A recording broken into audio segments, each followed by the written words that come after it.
يا أيها الذين آمنوا اذكروا الله ذكرا كثيرا وسبحوه بكرة وأصيلا هو الذي يصلي عليكم وملائكته ليخرجكم من الظلمات إلى النور وكان بالمؤمنين رحيما.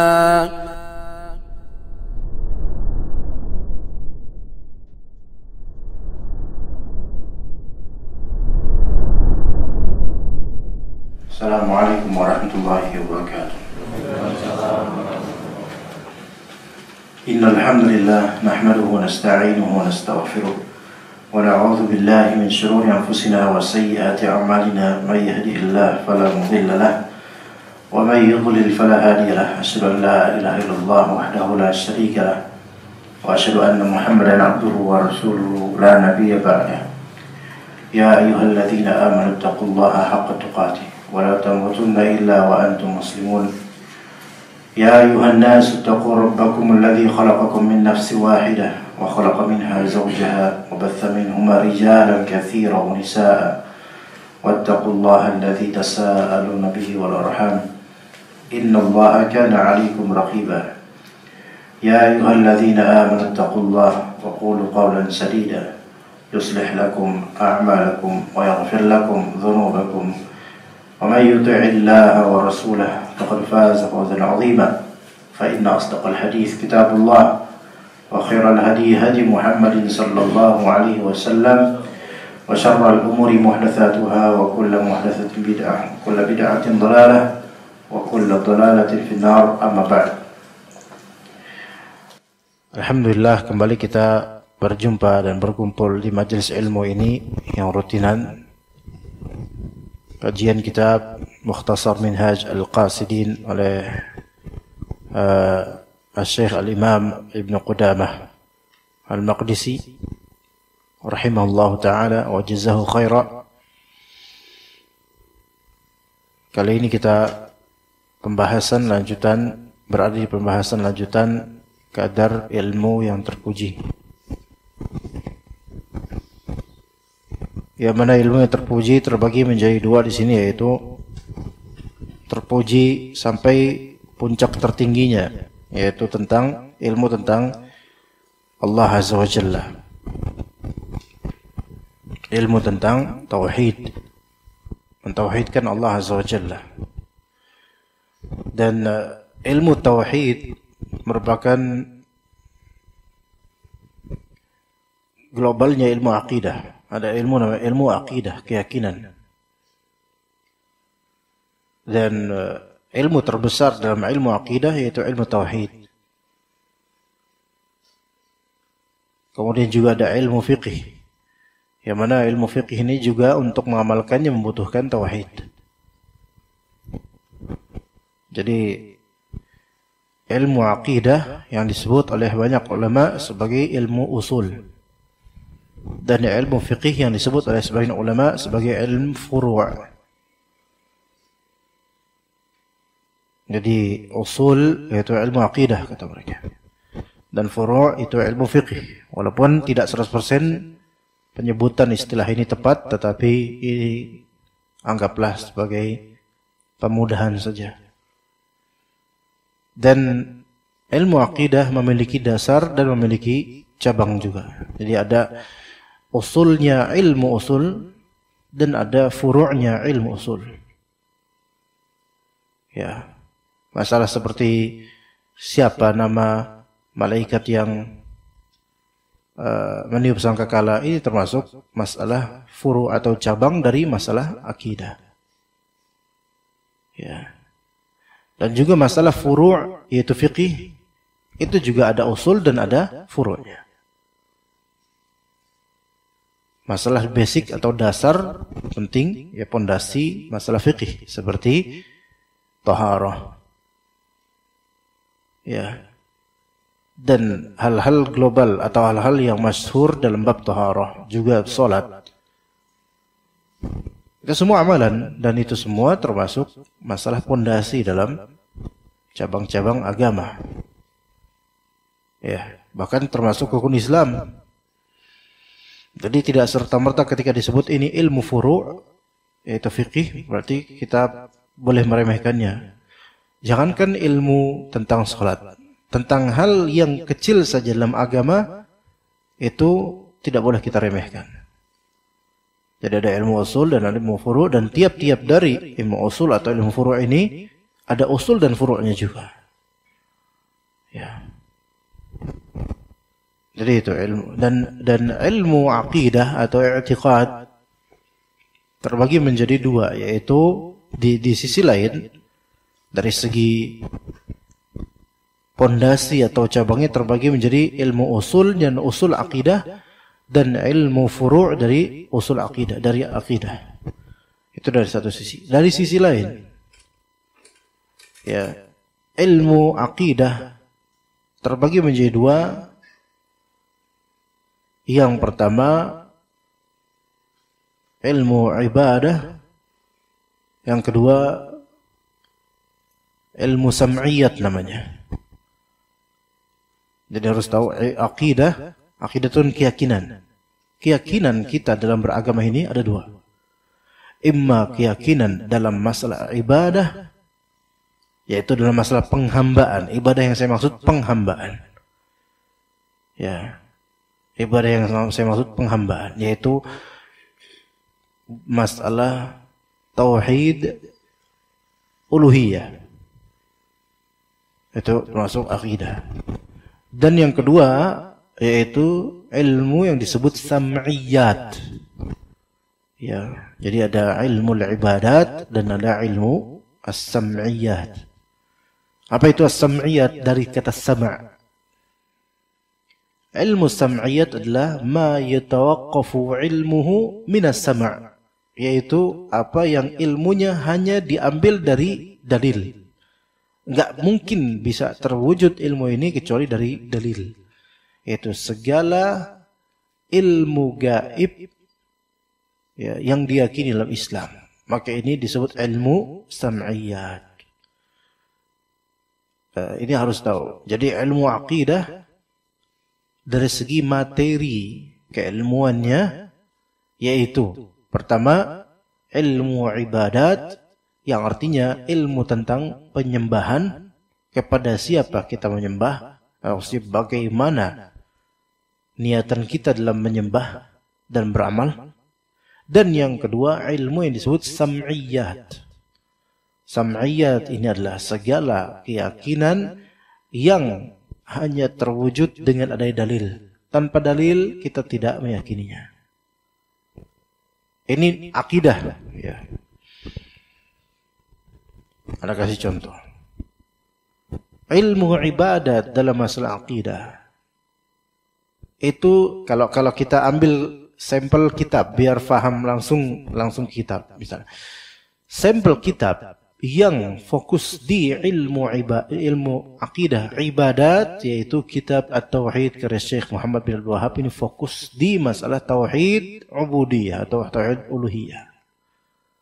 Tentang syirik dalam masalah ibadah, tentang riya, tentang sum'ah, tentang mencari dunia dengan amal akhirat belaka, mencari dunia belaka dalam amal akhirat, tentang tatayyur, tentang ruqyah, tentang tamimah, tentang tiwalah. Ini semua kaitannya dengan apa? Ibadah. Dan ini semua akidah. Riya ini masuk masalah fikih atau akidah? Akidah. Gitu. Ya. Dan akidah yang dimaksud dalam masalah riya ini yaitu masalah kecacatan dalam bertauhid uluhiyah. Baik, ini. Kemudian ada bagian dari akidah yang besar, yaitu namanya sam'iyat, yaitu segala keyakinan yang berhenti pada dalil saja. Tanpa adanya dalil maka tidak kita yakini apapun tentangnya. Enggak ada dalil, ya udah, khalas, kita enggak bicara. Maka ini disebut namanya sam'iyat, dari kata sama itu pendengaran. Maksudnya pendengaran sini apa? Dengar dari dalil. Kalau enggak pernah antum dengar dalilnya, enggak usah yakini apa-apa. Maka ini mencakup apa? Tauhid rububiyah, tauhid asma wa sifat, kemudian kenyataan-kenyataan yang Allah dan Rasulnya khabarkan dari hal gaib. Masuk ke dalam, jadi sam'iyat ini terbagi menjadi beberapa materi global, yaitu tauhid rububiyah, kemudian apa? Tauhid asma wa sifat. Antum nggak bisa tahu nama-nama Allah kecuali dengan dalil. Nggak boleh ngarang nama Allah, nggak boleh. Dan nggak boleh mengarang perbuatan Allah begini, nggak boleh kecuali dengan adanya dalil. Mengatakan misalnya Allah Maha Dahsyat misalnya. Dari mana antum lafal dahsyat ini? Allah Maha Dahsyat. Ini masuk dalam masalah sam'iyat yang kita nggak boleh mengucapkan atau meyakini kecuali dengan adanya dalil, dan pakemnya dalil khalas. Maka ini sam'iyat. Kemudian yang ketiga, tauhid asma rububiyah, tauhid asma wa sifat. Kemudian yang ketiga apa? Segala hal gaib. Segala hal gaib. Ya. Dan gaib yang kita maksudnya gaib yang masuk dalam gaib, yaitu masalah agama, ya, keyakinan agama. Ataupun kalau gaib dalam artian misal Turki misalnya kena gempa, kita nggak tahu, itu gaib bagi kita. Maka ini nggak membutuhkan dalil untuk mengetahuinya, cukup butuh berita dan kabar, kelas. Tak masalah ini. Yang gaib ini pun, yang nomor 3 ini masuk dalamnya apa? Segala sejarah yang gaib bagi manusia pada umumnya, seperti sejarah bagaimana Nabi Adam alaihissalam di surga, dan sejarah dan seterusnya yang telah berlalu, ya. Misal hadis Nabi SAW, Inna Allah Ta'ala kataba maqadir al-khalqi qabla an yakhluqa as-samawati wal ard bi 55 alfa sanah. Ya, Allah Ta'ala menuliskan, mentakdirkan segala sesuatu sebelum terciptanya langit dan bumi 50.000 tahun. Ini masuk dalam masalah apa? Akidah atau fikih? Akidah, ya enggak? Antum bilang, dia tanya, kapan semua ini ditakdirkan? Antum bilang apa? 50.000 tahun sebelum terciptanya langit dan bumi. Oke. Kalau begitu, ini masalah gaib enggak? Kok bisa tahu antum kayak gini? Dari dalil ya, dari dalil. Maka ini masuk dalam sam'iyat. Berkaitan dengan apa yang gaib dari kenyataan 50.000 tahun, apa kenyataan telah dituliskan takdir 50.000 tahun sebelum tercipta langit dan bumi. Kemudian juga tentang misal barzakh, alam barzakh, apa yang dikubur sekarang, itu gaib, masuk ke dalamnya gaib. Kita nggak boleh ngomong sesuatu tentang barzakh kecuali dengan adanya dalil yang khusus tentang apa yang kita yakini tersebut. Adanya adab kubur, nikmat kubur, fitnah kubur. Kemudian bagaimana malaikatnya yang menanyakan kepada manusia di kubur. Ya. Juga tentang alam malaikat. Ini sam'iyat tentang jin, sam'iyat tentang surga, sam'iyat tentang neraka, sam'iyat tentang akhirat, sam'iyat tentang bagaimana proses pertanyaan di akhirat, sam'iyat. Tidak satupun titik boleh kita yakini dari itu semua kecuali harus dengan dalil. Ya, dengan dalil. Adapun kalau itu memang masalah yang memang asli gaib tapi ternyata memang terwujud dan tanpa butuh dalil dan bukan suatu akidah dalam Islam, maka itu tidak masalah. Misal kalau antum ditanya hantu Indonesia apa aja, antum sebut kunti, pocong, wowo, wewe, nenek gayung dan seterusnya. Apa kebutuh dalil? Tidak. Karena ini bukan masuk ke dalam penyebutan nama-nama ini bukan masuk dalam tema akidah Islam. Ini masuk ke dalam kearifan lokal. Duh, kok setan bisa kearifan lokal? Ya emang setan ngikutin kearifan lokal. Ngikutin mindset manusia, ya. Coba kalau antum bikin masyarakat Cinere berpemahaman adanya hantu SpongeBob. Jadi itu nanti insya Allah bentuknya SpongeBob, ya, dan Patrick, ya, Squidward sekalian. Iya. Kemudian hantu Jebarat apa? Vampire. Hantu Cina apa? Apa tuh yang kayak gini-gini itu? Apa sih? Cina apa Jepang apa mana itu? Ya pokoknya gitulah, entah namanya apa tadi? Vampir ya. Oh, kalau hantu barat Dracula misalnya, ya. Hantu Indomaret apa? Tukang parkirnya. Nah, kalau ini bukan masalah akidah dalam artian ini enggak diwacanakan dalam kitab-kitab akidah. Enggak perlu sam'iyat di sini. Karena memang musyahad, yaitu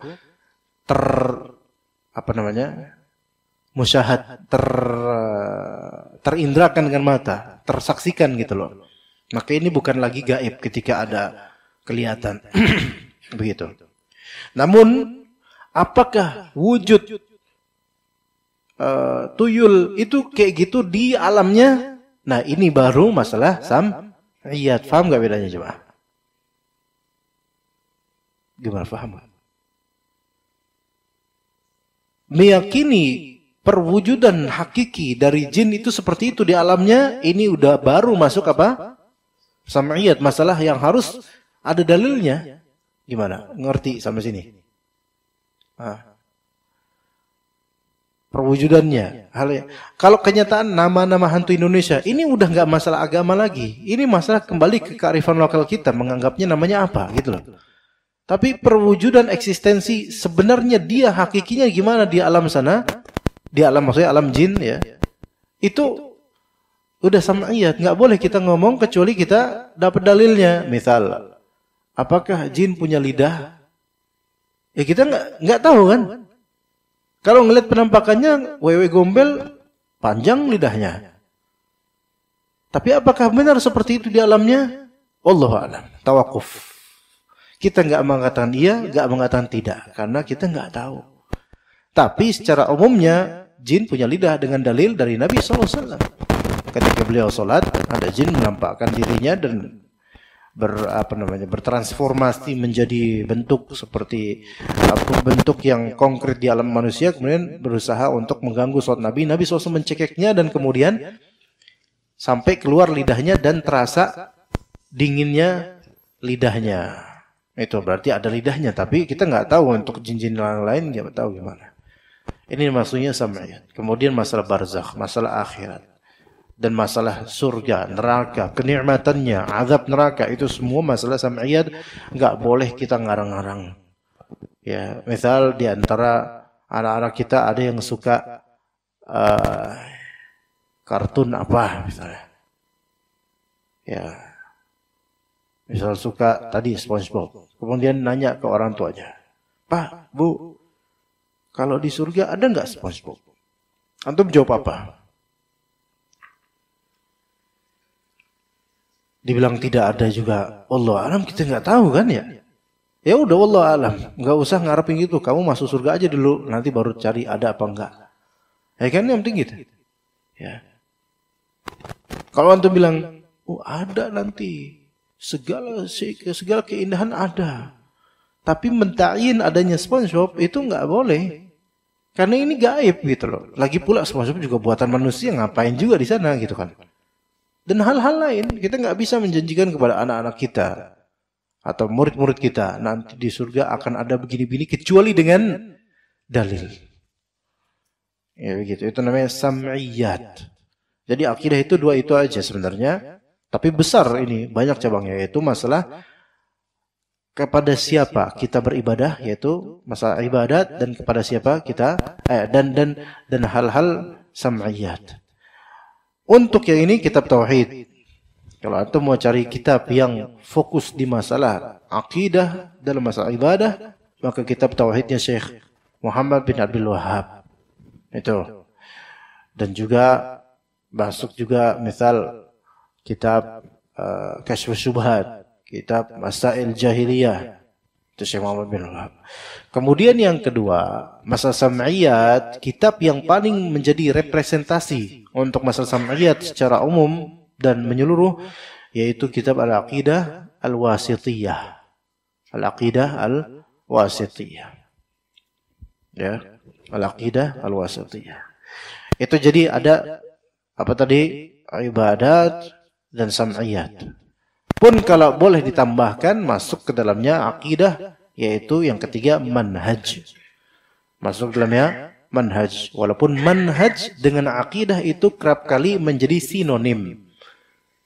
Sebagian ulama mengatakan manhaj adalah akidah dan akidah adalah manhaj. Dan ini yang disebutkan oleh Syekh kita, yaitu Syekh Abdul Malik Ramadhani. Beliau menyebutkan manhaj adalah akidah dan akidah adalah manhaj. Dan jangan kita tersibukkan dengan perbedaan antara keduanya. Tetapi sebenarnya manhaj ini ada, karena lafalnya beda, ya maka ada spek yang berbeda. Manhaj termasuk dari masalah akidah. Walaupun kalau dari segi bahasa, manhaj artinya tariq. Itu masuk ke dalam seluruh permasalahan Islam, maka itu manhaj. Seluruh sikap dalam Islam, maka itu manhaj, walaupun tidak masuk dalam akidah, tapi masuk dalam akhlak.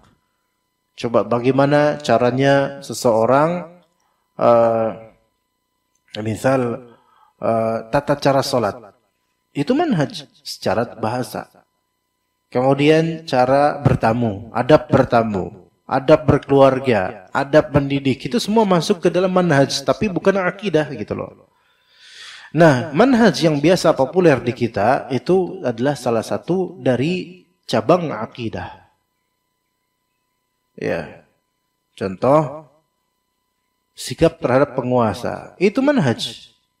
Itu tidak ada itu bukan suatu ubudiyah seperti tadi tentang masalah syirik dan tauhid, bukan, dan bukan masalah gaib, enggak. Tapi masalah sikap ini masuk ke akidah. Gimana? Paham enggak di sini, Jemaah? Ini termasuk masalah manhaj. Bahkan seringkali manhaj hanya dikaitkan dengan ini gitu loh. Seringkali. Ya. Begitu. Ya. Juga sikap terhadap ahlul bid'ah. Itu masalah akidah juga. Dan itu manhaj. Dan itu bukan ubudiyah, bukan pula sam'iyah. Tapi itu manhaj, gitu loh. Dan ini tiga-tiganya masuk dalam akidah. Disitulah antum harus paham. Berarti akidah di sini, anggaplah ada 3 materi besar. Pertama apa? Ibadah. Maksudnya ibadah sih bukan tata cara ibadah. Tapi bagaimana agar ibadah ini diterima oleh Allah Azza wa Jalla dengan tauhidnya, yaitu masa tauhid uluhiyah yang pertama. Yang kedua, sam'iyat, masuk ke dalam tauhid rububiyah, tauhid asma wa sifat, hal-hal gaib gitu. Yang ketiga yaitu manhaj. Di antara contohnya apa? Menyikapi penguasa, baik yang zalim ataupun adil, kemudian masuk ke dalamnya apa tadi Anda contohkan lagi? Menyikapi kebid'ahan dan ahlul bid'ah dan seterusnya. Baik. Kita mulai dari mana nih? Dikatakan di halaman 27 dari terjemahan, maka jadilah satu dari 2 orang. Itu dari tadi kita belum baca kitab sama sekali ya, ikhwan. Padahal ini udah mau selesai nih kajian ini. Hah? Atau kita udah selesai aja kali ya, udah cukup ya. Maka jadilah satu dari 2 orang.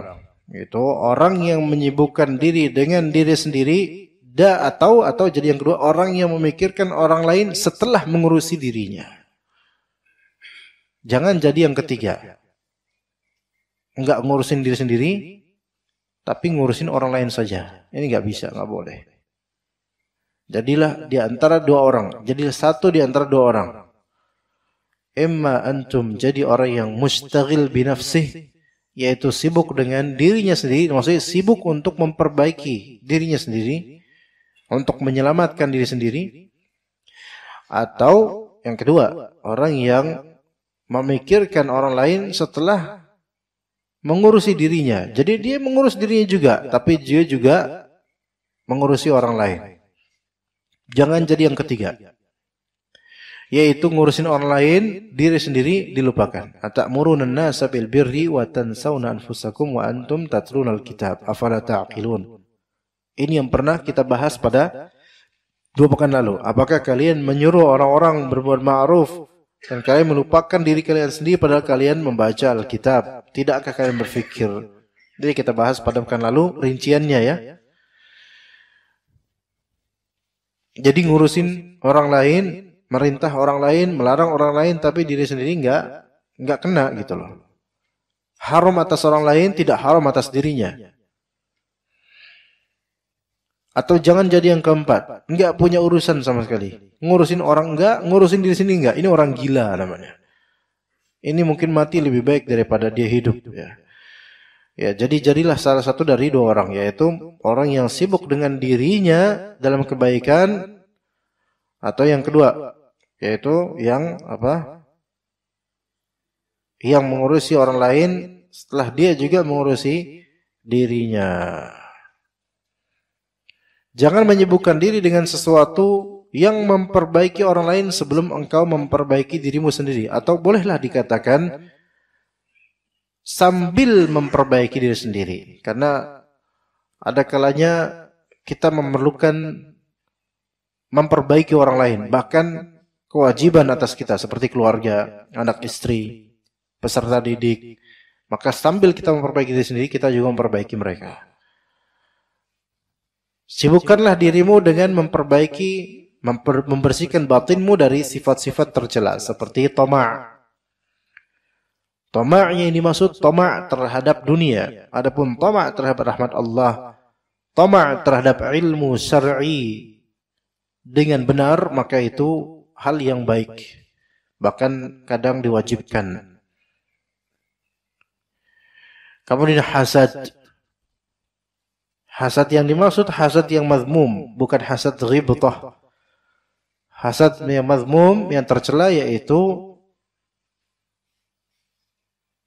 tamanni zawali an-ni'mah 'alal ghair, yaitu berharap hilangnya kenikmatan orang lain.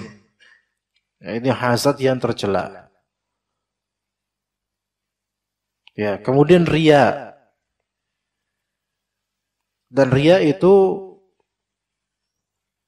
secara mutlak tercela. Riya yang di sini maksudnya tercela semua. Ya, riya menampakkan kebaikan beramal dengan batin yang rusak.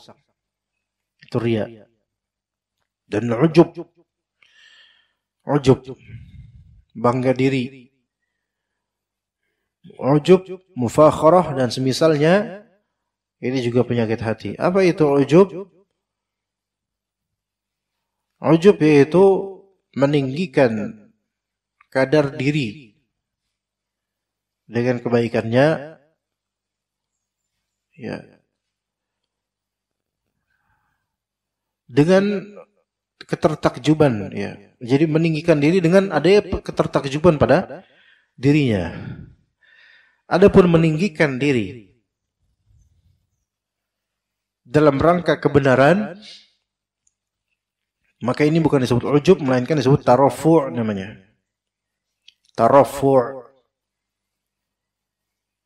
Bedakan antara tarafu' dengan ujub. Ujub itu meninggikan diri dengan adanya kekaguman, ya, kekaguman, ya, terhadap dirinya. Maka ini ujub. Adapun tarafu' meninggikan diri karena hak. Karena adanya hak untuknya, untuk meninggikan itu. Apa contohnya, ikhwan? Tarafu'. Misal di peperangan, membusungkan dada dan berjalan seperti orang sombong, ini namanya tarafu'. Bukan ujub. Karena apa? Karena berhak untuk seperti itu supaya musuh gentar gitu loh. Ya.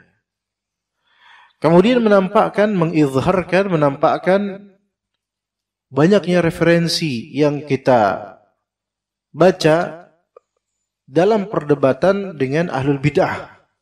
Ini bukan ujub. Ini mau menampakkan kebaikan supaya orang tuh percaya. Maka ini bukan ujub, ini tarafu' di atas ahlul bid'ah. Dan itu hanya dilakukan konteks khusus saja. Bukan tarafu' ini nggak boleh dilakukan di setiap konteks, nggak boleh. Justru asalnya Muslim tawadhu', bukan tarafu'. Ya. Taib. Hal ini akan hadir insyaallah pada pembahasan seperempat yang membinasakan, yang rubu' yang muhlikat namanya. Bila engkau belum mampu merampungkan semua itu, maka jangan menyibukkan diri dengan perkara-perkara fardu kifayah. Karena di kalangan masyarakat tidak sedikit orang yang melakukan hal tersebut. Orang yang mencelakakan dirinya demi memperbaiki orang lain adalah orang bodoh. Ya, mencelakakan dirinya demi memperbaiki orang lain ini stupid. Dari mana stupidity-nya? Kebodohannya dari mana? Dia membahayakan dirinya agar orang itu dapat maslahat. Maka ini seperti lilin dan seperti sendal. Seperti lilin karena membakar dirinya dan mampu menerangi orang lain, dan dia akan mati habis tanpa ada yang tersisa dari dirinya dari kebaikan. Sendal dia melindungi kaki orang dari saukah, dari panasnya aspal, dari beling dan seterusnya, tapi dialah yang tertusuk dan merasakan panas aspal. Ya, ini kebodohan. Ya.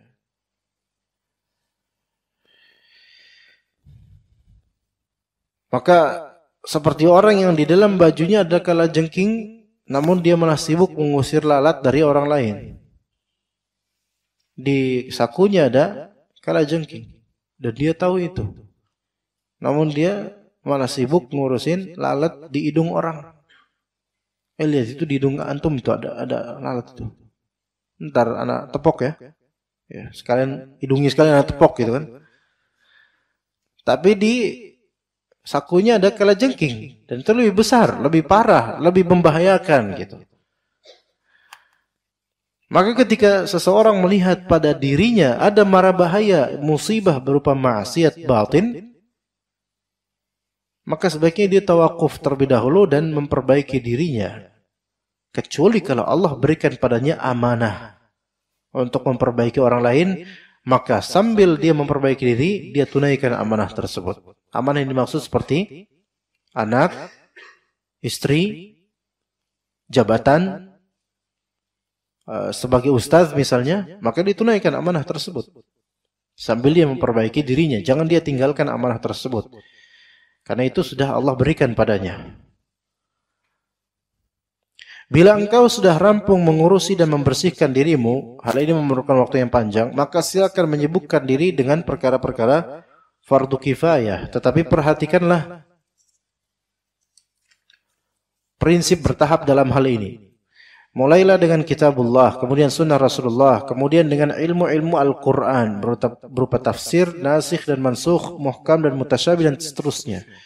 Demikian juga dalam perkara as-sunnah. Kemudian silahkan menyibukkan diri dengan perkara furu' dan usul fiqh. Demikian pula ilmu-ilmu lainnya selama umurmu masih ada dan waktumu longgar. Jangan menghabiskan umurmu untuk satu disiplin ilmu karena ingin mengetahui detail-detailnya, karena ilmu itu luas sedangkan umur terbatas. Jadi ilmu ini luas, usia terbatas. Manfaatkan untuk mencari ilmu dan mengamalkannya. Tapi jangan hanya di satu cabang disiplin ilmu dan terperdaya dengan beristighal dan berta'ammuk di dalamnya dengan mengabaikan ilmu-ilmu penting lainnya. Misal seseorang itu sangat menyukai ilmu kesusastraan bahasa. Belajar bahasa Arab sampai detail, sampai masalah-masalah syair, arud, qafiyah, semuanya betul-betul dibahas, dipelajari betul-betul, tapi dia lupa dengan ilmu-ilmu sam'iyat yang tadi kita sebutkan. Dia lupa ilmu tentang akidah ibadah. Dia tidak mau mempelajari tentang tata cara salat lebih detail. Padahal itu merupakan perkara yang sangat pokok dalam kehidupannya. Maka ini orang maghrur, terperdaya dengan takhususnya, dengan spesialitinya. Jadi seorang dalam mempelajari ilmu agama itu imma dia menjadi mutakhassis, imma dia menjadi mutafannin. Ya. Jadi orang alim itu ada yang mutakhassis, ada yang mutafannin. Mutakhassis itu spesialis. Adapun mutafannin itu menjamak antara beragam disiplin ilmu. Jadi ada dua macam. Imma antum menjadi mutakhassis, yaitu spesialis di bidang itu, imma antum menjadi mutafannin. Apa bahasa Indonesia kalau mutafannin itu? Yaitu orang yang ahli dalam beragam disiplin ilmu, itu mutafannin. Atau ya, mutafannin. Orang yang memiliki beragam disiplin fan, yaitu disiplin ilmu. Mutakhassis itu memang dia memiliki specialty ilmu, tapi dia tetap wajib menguasai global cabang disiplin ilmu syar'i lainnya. Misal, seseorang mutakhassis di bidang akidah, dia mendalam di bidang akidah. Tetap wajib tahu masalah-masalah salat. Walaupun itu bukan akidah. Tetap wajib tahu masalah-masalah zakat, puasa, jual beli, dan seterusnya. Jadi mutakhassis itu tetap wajib mengetahui disiplin ilmu penting lainnya sebagai bekal buat dia. Adapun orang mustakhasis yang maghrur, orang yang spesialis, yang terperdaya dengan ilmu spesialnya, ilmu khususnya, maka ini berbahaya untuk keselamatannya juga. Ketika dia ahli dalam masalah, misal dia ahli dalam usul fiqih, tapi dia jahil dalam masalah taharah, berbahaya buat ini. Dia ahli dalam masalah fiqih, dia ahli dalam masalah muamalat kontemporer, kuliah bahkan di Libya di masalah fiqih ekonomi syariah, namun di masalah tauhid uluhiyah hancur dia. Tawasulan ke kuburan lah, ya, dan seterusnya. Ini hancur tetap, hatta dia itu pakar di bidang muamalat kontemporer. Jadi mutakhassis pun perlu tafannun global. Kemudian yang kedua, alim yang mutafannin, yang menjamak seluruh fan, yaitu seluruh bidang syariah, dia jamak. Namun mutafannin ini biasanya tidak sedalam mutakhassis. Ya. Ya. Makanya Imam Syafi'i itu mengatakan orang yang bertakhassus, ya maknanya orang yang spesialis itu tidak bisa memotongku. Orang yang spesialis tidak bisa memotongku. Maksudnya adalah kalau Imam Syafi'i berdiskusi dengan orang spesialis di bidangnya, itu enggak terputus niqash dan juga diskusinya. Karena orang yang spesialis itu lebih dalam ilmunya. Adapun orang mutafannin memang banyak ilmunya, namun kadang untuk derajat tertentu enggak bisa melanjutkan karena terbatas. Karena sudah kebanyakan maklumat global di banyak bidang. Ya. Nah, itu yang alim. Oke. Namun derajat itu di derajat pertama, orang berilmu itu baru. Imam mutakhassis, imam mutafannin. Yang kedua, mutsaqqaf. Beda dengan alim. Mutsaqqaf itu orang berwawasan luas. Wawasan luas namanya cuman memiliki pengetahuan tok. Kadang-kadang cuman kulit doang dapatnya. Mutsaqqaf, orang berwawasan luas, ini enggak memberikan manfaat banyak. Tapi bagus gitu loh. Baik gitu, karena wawasan thaqafah. Wawasan itu kan pengetahuan gitu loh. Dan pengetahuan itu kadang bermanfaat sekarang, kadang suatu saat gitu. Tapi ya cuma thaqafah. Namanya orang tahu doang gitu. Ada seorang Nasrani misal, dia tahu tentang semua agama. Islam begini-begini, Buddha gini-gini, Konghucu gini-gini, dan seterusnya tahu. Tapi itu hanya dijadikan thaqafah. Wawasan, hendak berbuah amal, walaupun bermanfaat secara pengetahuan, tapi tidak berbuat amal. Ini namanya thaqafah. Kalau antum menjadikan kajian-kajian, datang ke kajian banyak, hanya dijadikan thaqafah, maka enggak ada manfaat sebenarnya buat antum. Mutsaqqaf memang ngerti salafi kayak gini, haroki kayak gini, jamaah tablighi kayak gini, kemudian syiah kayak gini, Muhammadiyah kayak gini, misal. Tahu, cuman ya udah, antum tetap membunglon pramuka kemana-mana. Ini mutsaqqaf, nggak ada manfaat orang seperti ini, dan nggak memberi manfaat, nggak memberi contoh.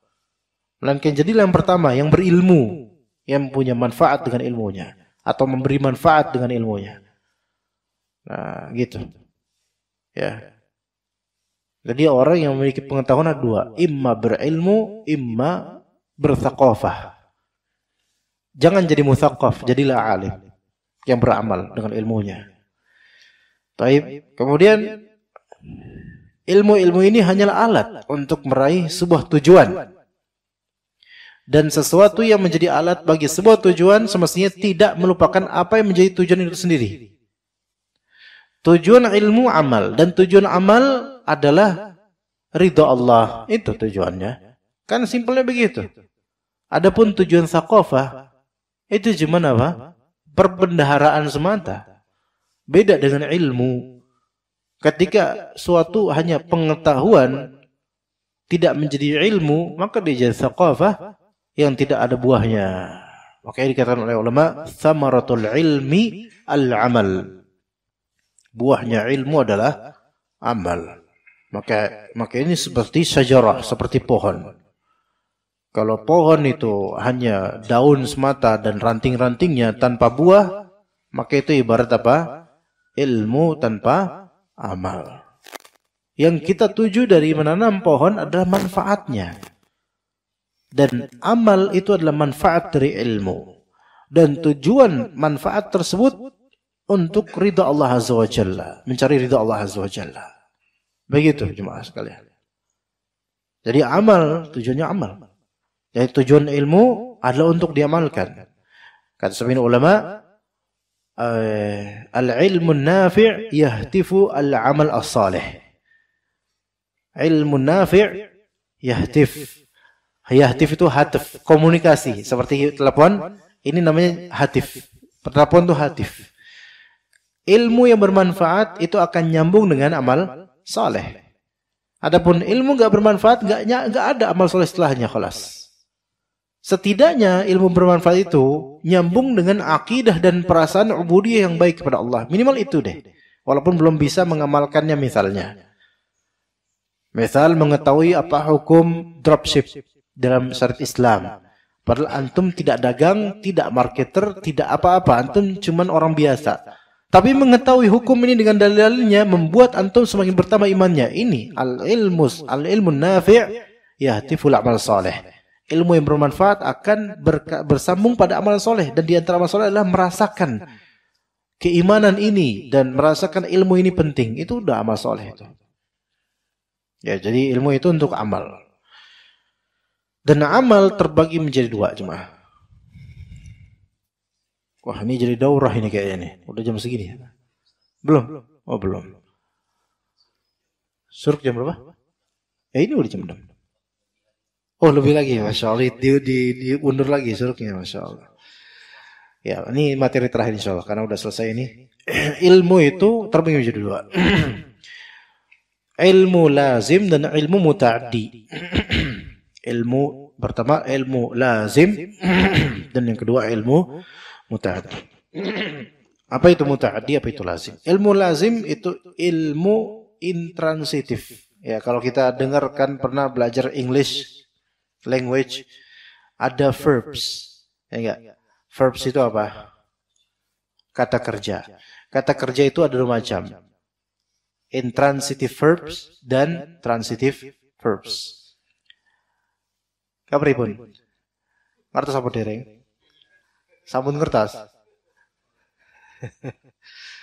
Jadi intransitive verbs itu adalah kata kerja yang tidak membutuhkan objek. Itu yang disebut fi'il lazim. Maka amalan yang pertama amal yang lazim. Yaitu amal lazim adalah amal yang tidak membutuhkan objek. Nanti Anda jelaskan insyaallah. Yang kedua akan tadi apa? Transitive verbs. Yaitu kata kerja yang membutuhkan objek. Berarti amal yang kedua amal muta'addi. Yaitu amal yang membutuhkan objek, korban, membutuhkan objek. Baik. Dengan contoh insyaallah makin paham. Misal antum salat malam. Salat malam. Sendirian. Ini masuk amal lazim atau muta'addi? Lazim, karena tidak ada objek, tidak ada korban. Antum hanya beramal untuk diri antum. Jadi amal lazim itu adalah amalan yang diperuntukkan untuk pribadi saja. Khalas. Tanpa ada objek yang terkena manfaatnya. Oke? Okay? Ta'lim, mengajar. Ini masuk amal lazim atau muta'addi? Muta'addi. Oke, berarti membutuhkan objek dan ada pihak lain yang mendapatkan efek atau manfaatnya. Contoh lain misal mendonasikan rupiah untuk kegiatan ta'lim. Lazim atau objek? Lazim atau objek. Lazim atau muta'addi? Muta'addi. Iya. Begitu. Mengajari anak surat Al-Fatihah di masa balitanya. Lazim atau muta'addi? Muta'addi. Karena objeknya ada, yaitu anak kita. Nah, kata Nabi SAW, innamal a'malu binniyat wa innamal likulli imri'in ma nawa. Sesungguhnya amal-amal tergantung pada niatnya dan sesungguhnya seseorang akan diganjari sesuai dengan apa yang dia niatkan. Ini umumnya untuk apa? Untuk amalan yang lazim. Untuk amalan yang lazim yaitu untuk dirinya sendiri. Amalan muta'addi kalau tidak pakai niatan ibadah, pada asalnya tidak berpahala. Itu. Karena berdasarkan hadis Nabi SAW. Innamal a'mal binniyat wa innamal likulli imrin ma nawa. Jadi, amalan lazim maupun amalan muta'addi, kalau tidak ada niatan, maka umumnya tidak berpahala. Gitu. Ya. Dan amalan lazim kalau ada niatan, dia dapat pahala untuk diri sendiri, kelas. Amalan muta'addi, kalau dengan niatan saleh, dengan niatan baik, maka dia juga akan dapat pahala dengan niatan itu dan amalan itu. Nah, bedanya sekarang, amalan lazim kan sudah berhenti pada dirinya sendiri. Orang sholat malam, ya udah untuk diri sendiri. Orang baca Quran, ya udah untuk dirinya sendiri. Orang puasa, ya udah untuk dirinya sendiri. Enggak. Tapi kalau amalan muta'addi, ya orang ngajar untuk diri dan orang lain. Mencontohkan kebaikan untuk diri dan orang lain. Sedekah untuk yatim piatu atau fakir miskin atau untuk ta'lim untuk dirinya dan orang lain. Wakaf masjid untuk dirinya dan jemaah. Misal, seseorang melakukan suatu amalan yang berkonsekuensi dimanfaatkan orang lain, muta'addi ya. Tapi dia ketika beramal, dia tidak ada niatan apa-apa. Dapat pahala enggak? Tidak. Dalam amalan tersebut tidak dapat. Kaedahnya, jemaah perlu tahu kaedahnya, amalan muta'addi ketika dimanfaatkan oleh orang lain, ya, walaupun dia tidak meniatkan apa-apa, dia tetap dapat pahala dari pemanfaatan pihak lain terhadapnya. Dia dapat pahala terhadap pemanfaatan pihak lain terhadapnya. Faham di sini? Misal, Anda ngajar. Na'udzubillah min dzalik. Anda ngajar dengan riya. Dapat pahala enggak? Enggak, ada dosa. Anda dapat dosa malah. Oke? Tapi betapa adanya Anda ngajar dengan riya, antum dapat manfaatnya. Mungkin enggak? Mungkin antum enggak perlu nyari tahu ini Ustaz riya enggak ya? Tanya sama Ustaz, antum riya enggak tadi? Enggak usah, urusan antum apa? Malah marah Anda digituin. Atau jangan-jangan Anda bilang, iya tadi saya riya. Nggak mungkin Anda bilang gitu. Itu udah urusan pribadi gitu kan. Dengan Allah Azza wa Jalla. Tapi amalan Anda batil nggak? Batil. Bahkan batil. Nggak ada pahala, bahkan dosa dapatnya. Jadi seperti tidak beramal, bahkan dapat dosa. Tapi antum dapat manfaatnya. Dapat. Ternyata setelah itu antum terinspirasi dari ajaran Anda dengan kebaikan. Anda misal ngajarin untuk misal puasa Daud dengan dalil-dalilnya dan seterusnya. Dan ternyata Anda menjabarkan itu supaya antum itu kagum sama Anda. Ini Ustaz ini baru Ustaz sunnah nih. Karena ngajarin pakai dalil nih. Itu tujuan Anda, riya. Tapi dengan itu antum akhirnya belajar dan seterusnya antum puasa Daud. Nah, pertanyaan Anda. ana dapat nggak pahala puasa Daud antum? Dapat. Udah benar dapat. Tapi untuk tadi ana ngajarin tentang puasa Daud, ana dapat dosa. Kenapa? Karena riya itu urusan lain. Tapi pemanfaatan objek amalan ini ketika memanfaatkannya, maka itu akan kembali pahalanya kepada orang yang menyebabkan adanya manfaat itu. Dalilnya apa? Untuk amalan muta'addi ini, dalilnya kata Allah di surat An-Nisa, la khaira fi katsirin min najwahum illa man amara bi shadaqatin aw ma'rufin aw islahin bainan nas. Wa may yaf'al dzalika ibtigha'a mardatillah fasawfa nu'tihi ajran 'azima.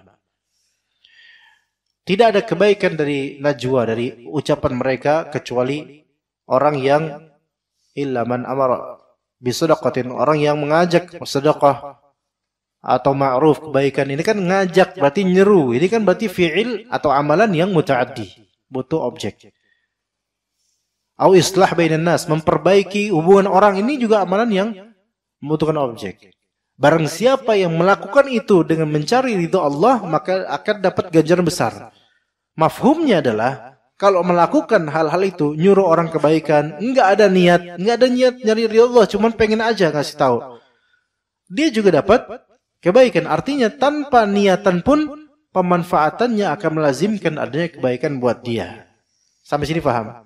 Atau gini, kata Nabi SAW, ma min muslimin atau mukminin yaghrisu gharsan.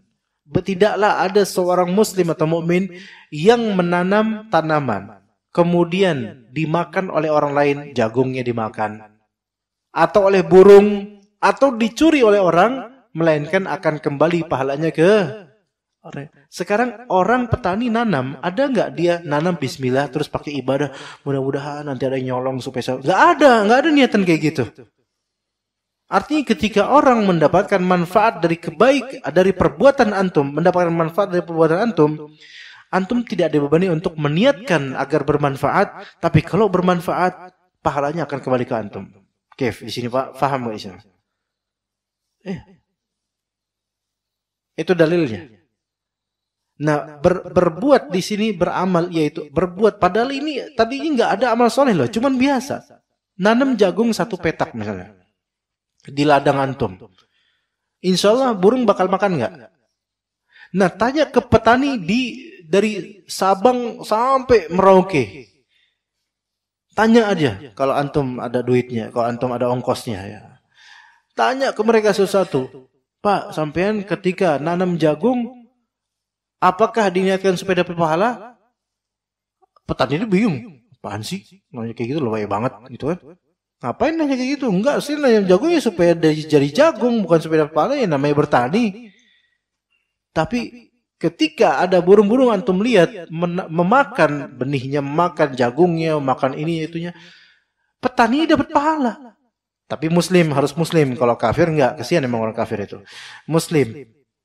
Pernah niatan baik enggak untuk ini? Enggak ada niatan. Tapi karena bermanfaatnya dia, ini merupakan fi'il, perbuatan amalan, perbuatan yang muta'addi, memberikan manfaat pada orang lain atau pihak lain. Bahkan sampai orang nyolong jagungnya, dicolong jagungnya sama anak-anak muda, dicolong, kemudian dibakar di dekat pohon-pohon jagung itu pada malam hari. Pagi-pagi, astagfirullahaladzim, habis jagung saya. Astagfirullahaladzim, dibakar, nggak disisain lagi. Tapi dia dapat pahala di malam itu juga gitu loh. Terlepas dari dia punya niatan atau bahkan riya mungkin. Ketika itu bermanfaat pada orang lain, maka dapat pahala. Maka kata Nabi SAW, idza mata ibnu Adam in qata'a amaluhu illa min thalath. Jika mati anak Adam, maka terputus amalnya kecuali 3. Yang pihak antara ilmun yuntafa'u bih, ilmu yang dimanfaatkan. Dan kata para ulama, ilmu di sini dengan nakirah menunjukkan apapun ilmu tersebut yang bermanfaat. Kalau dimanfaatkan gitu loh. Enggak peduli dengan ketika antum ngajar atau mencontohkan niatan antum apa, enggak peduli gitu. Tapi ketika itu bermanfaat, pahalanya kembali kepada antum. Begitu. Ya. Kadang-kadang kita melakukan sesuatu yang enggak apa-apa lah gini, siapa tahu ada yang manfaatin gitu. Ketika ada yang manfaatin, dapat pahala. Beneran. Itu makanya bagusnya ilmu, bagusnya amalan apa? Muta'addi. Kalau bisa kita jangan cuma mikirin diri sendiri, yang penting soleh sendiri. Adalah kalau bisa kita memiliki saham-saham amalan untuk orang lain gitu. Ya seperti itu, wallahu a'lam. Ya sampai situ insyaallah materinya. Sallallahu ala nabiyina Muhammad wa ala alihi washabihi ajmain. Ada pertanyaan jemaah? Ayo fadhal. Waalaikumsalam warahmatullahi wabarakatuh. Antum petani beneran? Oh ya. Kalau dari bentuknya mirip memang cocok. Ya, gimana? Anak pedagang kolang-kaling Pak Ustaz. Kalingkong? Kolang-kaling. Kolang-kaling, Masya Allah, bulat-bulat gitu. Insyaallah laku. Semoga Allah Ta'ala lariskan dan berkahi dagangan antum. Amin. Fadhal. Ini mau tanya apa, umpama saya petani kolang-kaling. Kolang-kaling saya tuh ada yang nyuri gitu Pak Ustaz. Iya. Itu kan tadi ngerendang. Gerendang itu apa gerendang? Ada yang maling kesal gitu Ustaz. Oh, kesel. Terus itu masih dapat pahala atau enggak gitu? Gini, kesel. Ya, taib. Syuf, lihat. Ketika ada yang nyuri barang antum, kesel, itu manusiawi enggak? Manusiawi. Tapi lihat, kesel ini karena apa? Gitu loh. Gini, takdir Allah Azza wa Jalla, takdir itu ada dua, yaitu perbuatan Allah mentakdirkan atau apa yang ditakdirkan. Keadaan, yaitu suatu makhluk atau keadaan. Antum kesel karena perbuatan Allah mentakdirkan atau kesel karena keadaan? Coba yang mana? Karena keadaan, bukan kesel sama Allahnya kan? Nah, kesel karena keadaan yang tidak enak. Ya. Itu manusiawi. Adapun kesel dengan perbuatan Allah mentakdirkan, ini bisa kufur. Atau minimal bermaksiat lah gitu, keburukan ya, akidahnya buruk gitu, kesel dengan perbuatan Allah mentakdirkan. Tapi bukan itu kan, bukan antum enggak menanya, ya Allah kenapa engkau mentakdirkan ini, kan enggak gitu kan ya. Itu sinetron biasa di situ. Nah, antum cuman astagfirullahaladzim, siapa ini orang, itu kesel ya. Maka yang seperti ini wajar, manusiawi. Ini kan takdir yang mungkin tidak enak buat antum. Ketika antum mendapatkan itu, ternyata ada yang mencurinya. Nah, di sini yang wajib apa? Sabar. Yang wajib sabar. Supaya dapat pahala lebih, sabar. Kalau antum ngegerundel, apa gerundel tadi? Gerundel tuh ngegerutu ya. Nah, gerutunya di sini, kalau gerutu batas wajar, siapa ini yang kayak gini gitu doang, maka itu insya Allah mudah-mudahan nggak masalah, insya Allah. Namun kalau antum nggak sabar, kemudian cerita ke orang-orang itu siapa sih yang kayak gini-gini gitu kan, maka ini tidak sabar. Ya, dapat dosa nggak? Bisa jadi dapat dosa karena sabar itu wajib. Nah, tapi kan pertanyaan antum, apakah tetap dapat pahala atau enggak? Tetap dapat pahala. Insya Allah tetap dapat pahala. Apalagi kalau berusaha sabar, pahalanya lebih-lebih. Ya, jadi secara zat ketika dicuri, antum langsung ditransfer pahalanya, kelas. Langsung. Entah nanti paginya gerundel atau paginya antum memburu orangnya dan memberikan sayembara, siapa yang menemukan orang pencuri jagung saya, maka saya akan berikan kebun saya buat dia. Ya, ini bahlul juga dia orang kayak gini. Ya, gitu. Jadi seperti itu. Wallahu a'lam. Ya. Ya, fadhal. Waalaikumsalam warahmatullahi wabarakatuh. Waalaikumsalam. Jazakallah khair. Gempa. Ya.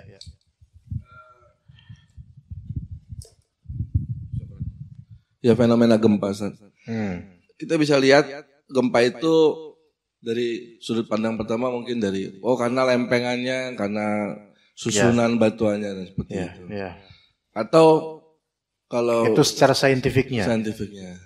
Tapi kalau secara akidah atau tauhidnya itu nggak boleh lihat dari segi saintifik.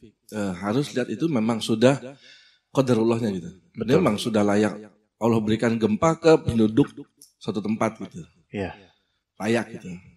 Ini kan ada dua sudut pandang, Ustaz. Gimana kita melihatnya?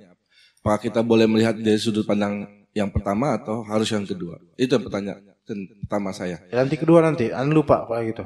Pertama dulu Anda jawab ya. Iya, boleh. Ada kaitannya dengan pertanyaan kedua? Ada. Tapi pertanyaan pertama dulu. Yes, Jadi gempa itu ada sebab kauni, ada sebab syar'i. Itu yang perlu tahu. Ya. Sebab itu kan ada dua. Sebab kauni dan sebab syar'i. Sebab kauni itu sebab kesemestaan yang mungkin saintifik atau logis. Dan sebab kauni ini tidak boleh. Islam tidak menafikan sebab kauni. Islam itu tidak meliburkan logika, tidak meliburkan kenyataan. Ketika itulah kenyataan saintifik, ketika itulah yang terwujud di logika, dan selama itu benar, maka Islam mendukungnya. Tetapi Islam memporsikan sebab syar'i itu yang paling pertama. Dari segala sesuatu kejadian atau akibat, sebab syar'i itu yang paling difokuskan dalam Islam tanpa menihilkan sebab kauni. Gitu loh. Sekarang, kalau rumah kita, ini juga rumah kita, ada seseorang udah pakai CCTV, udah pakai ini, tapi qadarullah rumahnya itu dimalingin, dia rampok atau apalah gitu ya. Padahal sudah berusaha untuk pakai kunci dan seterusnya ya. Nah, sebab kauni kan pasti ada. Ada kelalaian, kecerobohan, keteledoran atau apalah, itu ada sebab kauni. Tapi yang paling awal seorang muslim itu harus memperhatikan sebab syar'inya, yaitu berarti ini ada sesuatu mungkin dosa, atau mungkin kita punya harta haram, atau kita punya salah sama orang, itu sebab syar'i. Nah, dan Islam tetap melihat sebab kauninya, yaitu ada kelalaian, misal kunci lupa atau apa, maka kedepannya belajar, yaitu jangan lupa gitu loh. Kayak misalnya kemarin, mungkin tidak usah jauh-jauh ke gempa mana-mana ya. Misal YouTube, Facebook dan seterusnya kena hack, misal. Sebab kauninya apa? Ya karena kita nggak punya backup password, nggak punya backup email atau apa, banyak berapa kemungkinan. Itu sebab kauni. Tapi yang paling harus lebih diperhatikan oleh Anda dan juga tim adalah sebab syar'inya, yaitu mungkin ada kesalahan dalam memanage YouTube ini gitu loh. Atau ada dosa yang kita lakukan dengan YouTube ini misal. Itu sebab syar'i. Dan ada sebab kauni. Nah, begitu pula dengan Turki, misal Turki, Suriah. Kenapa terjadi gempa? Ketika untuk bertanya kenapa, berarti kan bertanya penyebabnya. Maka ada sebab syar'i, ada sebab kauni. Ya, tanpa kita kemudian menuding bahwa ras Turki dan ras Suriah ini mereka itu ahli maksiat. Enggak, kita enggak ngomong gitu. Tapi kita bicara kepada global dalil, yaitu tidaklah ada musibah, tidaklah ada kerusakan di muka bumi ini melainkan disebabkan ulah tangan manusia. Maka introspeksi diri aja. Itu sebab syar'i. Nah, bolehkah kita meninjau keduanya? Ya boleh. Malah justru seharusnya meninjau keduanya. Tapi porsi sebab syar'i harus lebih awal kalau emang kita muslim. Nah, sebab kauni ini juga harus kita perbaiki. Jangan sampai terjadi celah-celah lagi. Seperti itu dalam menilai. Jadi nggak boleh kita kemudian menihilkan saintifik. Kalau memang itu benar penjelasannya, harus. Sekarang kenapa seseorang sakit? Dia harus memperhatikan sakit itu jangan hanya sebab kauni saja. Sebab syar'inya apa? Ini teguran dari Allah Azza wa Jalla, nasihat dari Allah. Dan sebab kauninya juga dia juga harus punya, harus belajar. Ya, kenapa kok kamu pusing gitu loh? Kenapa pusing, flu, demam gitu? Oh, karena sebab kauninya adalah keletihan. Iya. Maka ketika sebab syar'i kita tahu, kita taubat. Sebab kauni kita tahu, kita berobat. Gitu. Coba pusing, demam, hanya sebab syar'i doang, sudah taubat, tapi nggak berobat, ini tidak baik. Belilah obat sumeng misalnya. Ada obat sumeng, tahu nggak obat sumeng? Dulu obat sumeng, sekarang nggak ada obat sumeng. Sekarang obat sumeng dulu buat anak-anak kadang-kadang. Yang itu yang plastik kecil terus serbuk putih kan, itu obat sumeng gitu. Iya. Ini produk-produk sumeng juga nih sebenarnya dulu. Ya, anak kids zaman now nggak ngerti. Iya, gitu ya insyaallah ya. Jadi ada sebab syar'i, ada sebab kauni. Sebab syar'i itu dengan cara taubat, penanggulangannya. Sebab kauni dengan cara menuntut ilmunya dan berobat dan semisalnya. Ya begitu, wallahu a'lam. Yang kedua apa? Ya, yang kedua Ustaz. Makasih dulu Ustaz buat jawaban yang pertama. Oh iya, sama-sama. Kalau udah makasih ya udah selesai berarti ya udah. Enggak. Iya. Yang kedua jadi pertanyaan berikutnya, mungkin tadi udah sempat Ustaz bahas, jangan menganggap bahwa penduduk di situ memang udah banyak berbuat dosa atau maksiat gitu, jangan. Enggak, bukan gitu. Kita katakan globalnya, ya anggapan itu ada, ini pasti maksiat gitu. Cuman kita tidak mentain atau memvonis kalian itu maksiat terus, nggak boleh gitu. Bakal orang baru dapat musibah digituin kan nggak ini ya, nggak enak gitu. Yang kedua, kenapa nggak sekalian aja tempat-tempat yang jelas kayak negara Yahudi, negara Amerika, Allah kasih gempa karena udah jelas mereka maksudnya banyak gitu kan. Seperti itu. Jadi berpikiran berikutnya seperti itu. Gimana, Bang? Itu juga ada sebab syar'i dari Allah Azza wa Jalla. Ya, dan sebab kauninya dari Allah, takdir kauni dari Allah Azza wa Jalla. Kenapa kok tempat-tempat yang zahir jelas banget itu kafirnya luar biasa, kok malah enggak kena gempa? Maka ini memang hikmah dari Allah. Kata Allah Azza wa Jalla, "Sanastadrijuhum min haitsu la ya'lamun wa umli lahum inna kaydi matin." Maka kami berikan istidraj pada mereka dari segi yang mereka tidak mengetahuinya, tidak mereka sangkakan. Wa umli lahum, kami dikte mereka. Dikte itu imla, itu dikte. Imla di sini adalah kami biarkan mereka tenggelam dalam kenikmatan mereka. Inna kaidi matin, sesungguhnya tipu dayaku itu begitu kuat sehingga mereka tidak merasakan tipu dayaku karena mereka menipu daya Allah dengan kenikmatan yang Allah berikan. Mereka kira dengan kenikmatan-kenikmatan yang mereka kufuri itu dengan maksiat, mereka kira Allah itu enggak membalas apa-apa. Ya, begitu. Jadi itu namanya istidraj. Kenapa kok misal sekarang orang-orang negeri Israel itu mereka tetap aja menzalimi orang-orang Palestina dan seterusnya. Kok nggak ada perubahan, malah kadang makin parah gitu loh. Kenapa yang nggak ini kan dizalimi orang Muslim? Kenapa mereka nggak diazab gitu? Malah kan gampang gitu kan gitu. Di sini bukan dalam rangka mempertanyakan Allah, tetapi di sini apa sih hikmahnya gitu kan? Hikmahnya adalah terjadi istidraj atas orang-orang ini. Dan istidraj itu lebih mengerikan daripada langsung ditegur. Iya. Antum kalau ngelihat ada buaya, diam. Terus ada angsa di depannya atau apa namanya? Soang yang seperti unggas lah. Buayanya langsung ini enggak. Dibiarin aja tuh. Dibiarin aja. Ngider gitu dibiarin. Sampai kan ketika awal-awal soang itu lewat, ada bahaya nih. Kan udah aware gitu kan? Aware gitu. Tapi lama-lama ternyata nggak apa-apa, dia baik, dia khair nih, kayaknya buaya baik nih. Ini ada positive vibes-nya ini kayak ini. Ya, maka kemudian lama-lama kan merasa secure, aman, safe. Udah. Nah, disitulah buaya tiba-tiba melakukan istidraj. Ya, apakah kemudian soang bilang, "Ya, saya udah husnudzon sama kamu, kenapa begini?" Enggak, ini bukan husnudzon, ini bahlul. Ini istidraj namanya. Ibaratnya begitu. Maksudnya baru terkena kemudian tengkramannya dari apa sih namanya buaya itu ngapa? Gigitannya baru kerasa ketika sudah merasa aman. Karena mungkin kalau ketika masih aware, buaya bergerak sedikit, itu mungkin langsung cari gitu.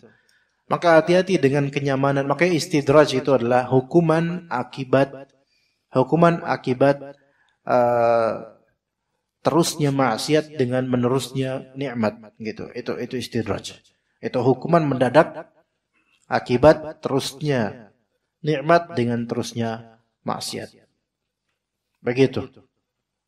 Maka kalau bertanya kenapa kok diskotik, kenapa kok orang-orang zalim, kenapa kok orang-orang kafir mereka tetap aja terus makmur, kita kan ya seperti di surat Al-Qur'an disebutkan innahum yakiduna kaida wa akidu kaida famahhil kafirina amhilhum ruwaida. Maka mahil itu tunda sendiri, biarin tunda sejenak. Amhilhum ruwaida, biarin nanti tiba-tiba blok ya. Udah habis. Begitu. Ya. Maka kadang ditegur langsung lebih afdol daripada ditunggu sampai di titik ngerinya gitu loh. Iya. Jadi hati-hati kalau kita itu apa-apa enak untuk maksiat, mudah untuk maksiat, itu malah lebih hati-hati, lebih ngeri itu. Lebih ngeri. Ketika kita berjalan di atas lumpur, nggak apa-apa nih. Tapi kok lama-lama tiba-tiba blok aja. Ayo, mau gimana? Udah nggak bisa kita keluar. Ya, beda dengan ketika Di bawah blok kita langsung tahu, oh ini lumpur nih, lumpur hidup nih kayak. Waduh, jangan. Langsung tahu berarti kan? Udah langsung aware-nya langsung nih. Gitu. Jadi awareness ketika teguran pertama itu lebih afdol daripada awareness awal kemudian lama-lama terperdaya ya dengan kenikmatan. Begitu, ya. Ya. Ya. Ya.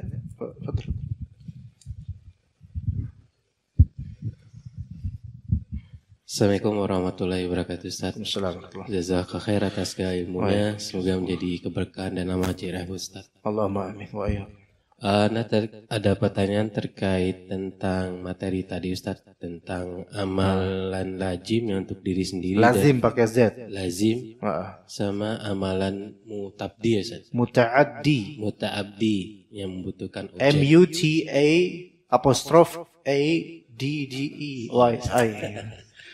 Muta'addi. Tambah bingung. Muta'addi. Iya. Tadi di Mukadimah juga Ustaz sebutkan bahwa sibukkanlah mengurus diri sendiri menjadi salah satu dari dua orang, atau sibukkanlah dengan urusan orang lain setelah memperbaiki diri sendiri. Kemudian juga ada Ustaz, saya mendengar mohon dikoreksi hadis yang menyatakan ya orang yang paling baik adalah orang yang bermanfaat buat orang lain gitu Ustaz. Jadi bagaimana di antara dua amalan ini mana yang lebih utama Ustaz? Dalam arti kata misalkan dalam suatu kasus mungkin pas saat misalkan menjadi panitia taklim atau jumatan, ketika datang lebih awal jumatan tapi dia bisa beribadah maksimum untuk diri sendiri setelah salat sunat mutlak atau baca Al-Quran, tapi di sisi lain dia harus mempersiapkan prosesi jumatan, atau mungkin pas saat jadi taklim dia sibuk dengan urusan taklim tapi menyimak kajian tidak full, atau Ibrahimu yang diambil pas kajian tidak full. Mana yang lebih utama Ustaz dalam melaksanakan amalan ini, mensinkronkan antara bermanfaat dengan mengurus diri sendiri? Ya. Kata Nabi SAW benar. Kata Nabi SAW, khairun nas anfa'uhum linnas. Sebaik-baik manusia adalah yang paling bermanfaat untuk orang lain, manusia lain. Itu sah dari Nabi SAW. Ya. Dan dengan tadi di antara contoh menjadi panitia menjadi DKM, pengurus Jumatan atau panitia kajian, yang mana itu tidak memungkinkan untuk bisa mendengar dan mendapat manfaat secara full. Begini. La yutraku jullu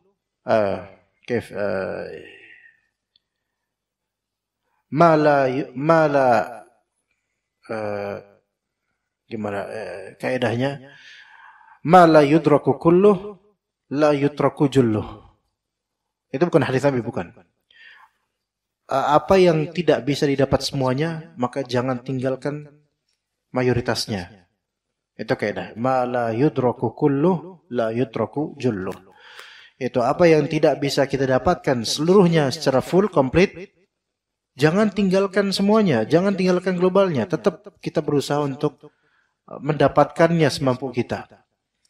Nah, itu yang pertama. Kedua, ketika Allah Subhanahu wa taala memberikan takdir, kita ini memiliki amanat dan nikmat dengan menjabat sesuatu. Ya. Namun dengan jabatan atau posisi tersebut kita tidak bisa memaksimalkan manfaat dari apa yang kita jabat. Maka kita serahkan kepada Allah, ya memang sudah nasib saya seperti ini, bukan maksiat kok, gitu kan. Maka tetap cari manfaat dari situ dan berpikirlah lebih positif. Seperti kata antum jadi panitia kajian, nggak bisa menikmati 100% full kajian karena harus ngurus mikrofon, harus ngurus makanan, harus ngurus ini itu dan seterusnya. Sekarang semua urusan ini, mikrofon, makanan, minuman, kebersihan dan seterusnya, apakah ini semua munkar? Semua ini ma'ruf, kebaikan, dan semua ini bermanfaat nggak?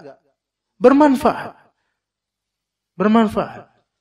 Justru kalau kajian tidak ada panitia, jadi nggak tuh kajian? Nggak jadi. Diundang, panitia nggak ada, ustadznya marah nanti. Mana ini? Mana panitia mana? Gak ada, Ustaz. Kemana mereka? Emang gak ada panitia, Ustaz? Lah, kemarin yang ngundang saya siapa? Itu bukan panitia, itu orang biasa. Bukan panitia. Bukan. Masya Allah. Terus gimana dong kajian? Jadi nggak kira-kira? Nggak jadi. Kalaupun jadi, bingung nanti. Panitia nggak ada, ustadznya pulang. Udah pulang aja gitu. Kok nggak ada orang gitu? Amplop nggak ada gitu kan? Kesel nggak ustadznya? Awas nih terakhir kalinya saya kesini. Allah musta'an itu kan nggak bakal. Taib. Jadi gini, panitia ketika tidak mampu menikmati seluruh sajian kajiannya, maka jangan tinggalkan seluruhnya. Berusahalah semaksimal mungkin untuk menyimak, dan kalau memang ada amanah yang dia harus terbagi dengannya, maka dilakukan amanah tersebut.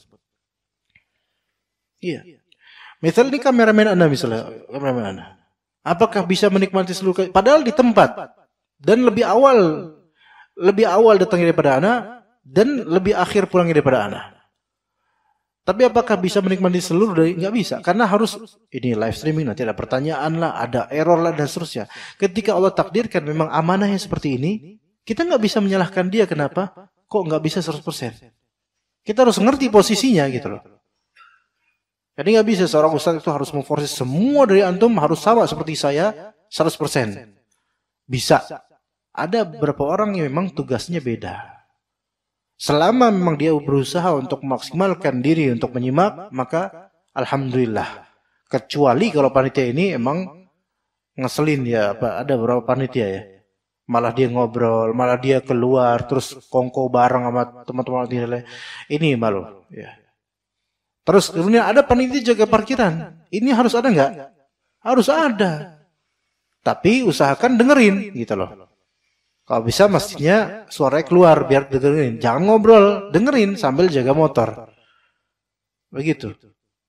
Jadi nggak bisa semua masuk, nggak boleh jaga motor. Udah tawakal sama Allah. Maling ustadznya suruh ganti. Enak aja kata ustadznya.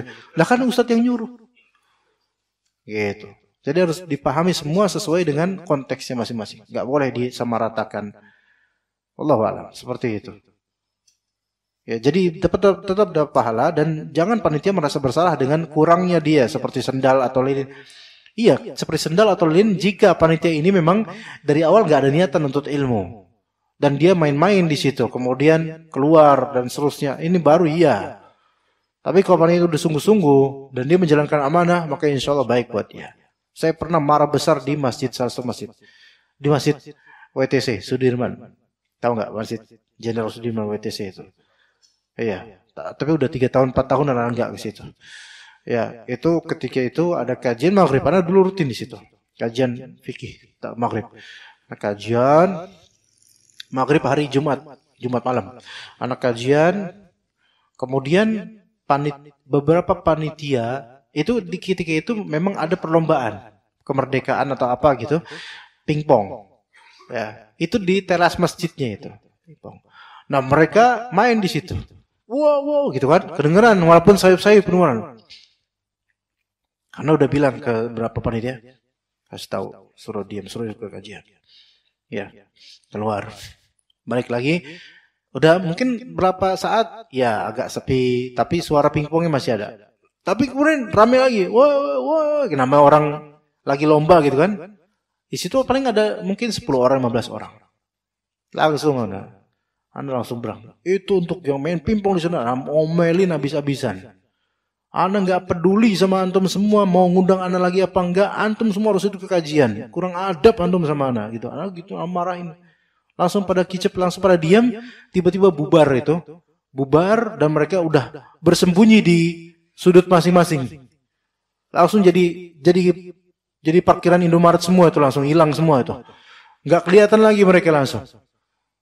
Itu seperti itu. Yang seperti ini baru ini nih. Ini bukan lilin lagi ini. Bukan sendal lagi ini. Ini tai ayamnya ini kayak gini nih. Nggak bener. Mereka yang ngundang, mereka malah main pingpong, berisik, mengganggu kajian. Udah ditegur masih aja seperti itu. Maka yang seperti ini nih yang perlu dijewer masing-masing. Langsung dihajar di kajian, diomongin langsung dia. Dan ternyata Anda tanya ke teman-teman lain. Ini apa? Ini emang gini terus. Iya, setiap hari emang kayak gini. Lah kajian ustaz lainnya, iya diginiin juga. Mereka juga kayak gini. Cuman antum doang ya yang ngomelin mereka. Lah ustaz lain gimana? Ustaz lain sih ya keganggu. Cuman ustaz lain pada diem aja memaklumi. Nggak bisa kayak gini maklumi. Iya, memang bayarnya gede di sana, makanya mau marahin juga gini. Anak nggak peduli mau bayaran gede apa gimana, mau amplopnya tebel sampai nggak bisa dilipat atau gimana. Kalau bisa kayak gitu sih, kalau bisa kayak gitu. Mau kayak gitu atau gimana? Anak nggak peduli. Antum mau ngundang anak apa enggak? Ini kayak gini harus dibenerin. Ya iya, ya, alhamdulillah. Ini habis itu ya, tapi ada sebagian mereka tetap aja ngedumel. Ya itulah mental-mental sebagian dari orang panitia yang memang ini perlu yang seperti ini diberi pelajaran ya seperti ini. Ya Allah a'lam. Dan juga yang lain-lain juga ada ya. Kalau anak contohin ini banyak ya. Tapi ini udah mau jam 7. Udahlah sampai sini aja kelamaan. Ya karena anak juga ada kajian habis ini. Wassallallahu ala nabiyina Muhammad wa ala alihi wa sahbihi ajma'in. Subhanakallahumma bihamdika asyhadu an la ilaha illa anta astaghfiruka wa atubu ilaik. Wassalamualaikum warahmatullahi wabarakatuh.